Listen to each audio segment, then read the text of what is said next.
Aqui está a história de Emis, em 12 capítulos, conforme solicitado. A saga de Emis, a marca dos Angelim. Autor, Caparone Santos, capítulo 1. O não desejado no ventre de uma mãe já desesperançosa, Emis tentava se formar. A barriga inchava, mas o coração de quem a carregava era um campo estéril de afeto.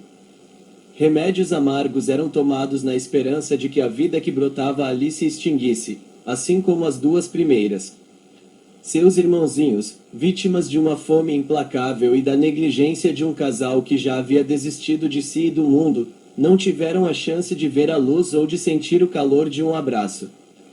O pai, um poço sem fundo de álcool e frustração, e a mãe, uma alma morta que vagava sem rumo, já haviam selado o destino de muitas vidas. Mas Emis, por um milagre silencioso, resistiu. Capítulo 2. Os primeiros anos de escassez. Emis nasceu em um lar onde a alegria era uma visita rara e a fartura, um mito. Desde muito cedo, o choro era seu único consolo para a fome que apertava o estômago.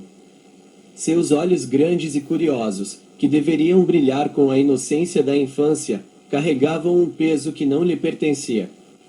O pai, em suas bebedeiras, via no filho não uma esperança, mas mais uma boca para alimentar, mais um fardo. Tentou matá-lo de fome, diminuindo o pouco que havia na mesa, virando o rosto para as súplicas mudas do menino. Mas Emis, com uma força invisível, agarrava-se à vida, persistindo contra todas as adversidades. Capítulo 3. A roça e o peso. Aos 8 anos, a infância de Emis foi brutalmente roubada. O pai, sem qualquer consideração, jogou-o no mundo do trabalho forçado. Seus pequenos ombros, ainda em formação, foram postos à prova na balança do peso, onde sacas e mais sacas de cacau eram pesadas, sob o sol escaldante das fazendas dos coronéis. Depois, a enxada na roça, abrindo picadas e plantando sementes que ele jamais colheria. A escravidão moderna, disfarçada de trabalho, era sua única realidade. Dias intermináveis se transformavam em semanas e semanas em meses, e o pagamento? Nunca vinha. Era um ciclo vicioso de exploração e desilusão. Capítulo 4. A bondade em meio à crueza. Mesmo em meio a tanta crueldade e privação, o coração de Emis permanecia puro. Ele era um menino de uma humildade tocante, com uma bondade inabalável que parecia brotar de um lugar secreto dentro dele. Apesar de ser constantemente maltratado, de passar fome, de ser negado o direito de estudar, ele não guardava rancor. Seus colegas de roça, os poucos que ousavam conversar com ele, viam em Emis uma luz diferente, um espírito que se recusava a ser quebrado. Ele dividia o pouco que tinha, um sorriso raro, uma palavra de conforto, sempre pronto a ajudar, mesmo quando ele próprio era quem mais precisava. Capítulo 5. A mãe ausente. Enquanto o pai era a personificação da tirania, a mãe de Emis era uma figura fantasmagórica. Uma alma morta, como se dizia na pequena vila, incapaz de oferecer amor, proteção ou até mesmo uma palavra de encorajamento. Ela observava a miséria do filho com um olhar vazio, sem esboçar reação. Emis desejava um toque, um olhar de carinho, mas encontrava apenas a indiferença gélida. A ausência de sua mãe em sua vida era um buraco profundo, uma dor silenciosa que ele carregava consigo, mais pesada do que as sacas de cacau que ele era forçado a carregar. Capítulo 6. Tentativas de morte. A vida de Emis era uma constante batalha pela sobrevivência. O pai, em suas crises de alcoolismo e fúria, tentou, de várias formas, acabar com a existência do filho. Primeiro, a privação extrema de comida, esperando que a fome o levasse. Emis resistiu. Depois, os trabalhos extenuantes no peso, onde acidentes eram comuns e a exaustão podia ser fatal.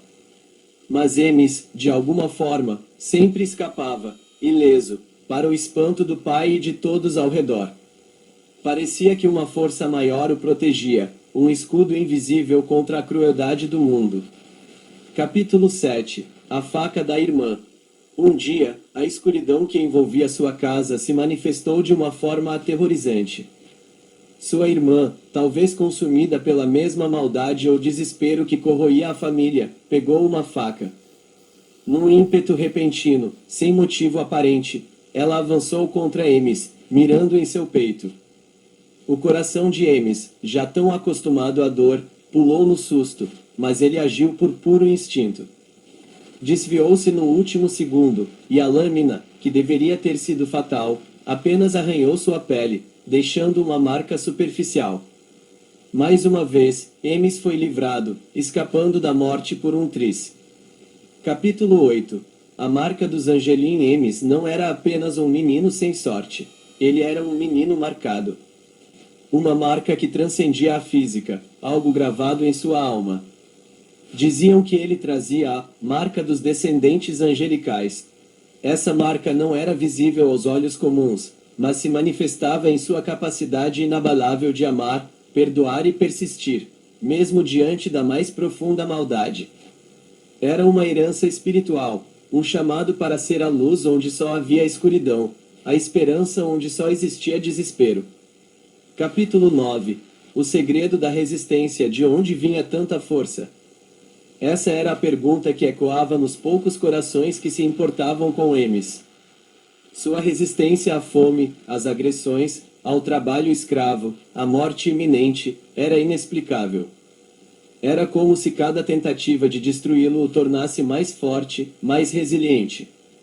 O segredo de sua resistência estava em sua essência, em sua marca angelical que o impulsionava a continuar, a não desistir, a carregar consigo a chama da vida, por mais frágil que ela parecesse.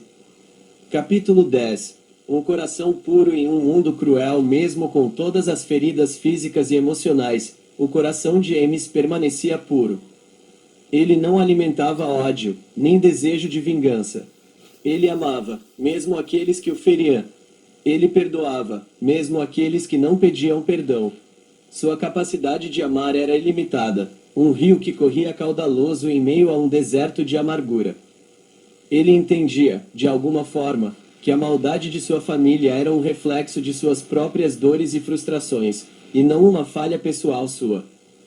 Capítulo 11. O propósito de sua vida, a marca dos angelicais, indicava seu propósito. Emes veio ao mundo para amar incondicionalmente e perdoar sem limites. Sua existência era um testemunho vivo de que, mesmo nas circunstâncias mais sombrias, a luz da bondade pode brilhar. Ele não buscava recompensa, reconhecimento ou justiça. Sua recompensa era a própria capacidade de ser quem ele era, de espalhar uma semente de amor em um terreno tão árido. Sua vida era uma missão silenciosa, um exemplo de resiliência e compaixão. Capítulo 12. O legado de Emes. A história de Emes é um lembrete de que a força do espírito pode superar a crueldade do destino. Ele pode não ter tido sorte com a família que lhe foi dada, mas carregava consigo uma sorte muito maior, a sorte de ter um coração puro e uma alma resiliente. Sua vida, embora marcada pela dor e pela privação, foi um farol de esperança, um testamento de que o amor e o perdão são as maiores virtudes, capazes de transformar não apenas uma vida, mas talvez, um dia, o mundo inteiro. E assim, Emes, o menino marcado pelos angelicais, segue seu caminho, deixando um legado invisível, mas eterno.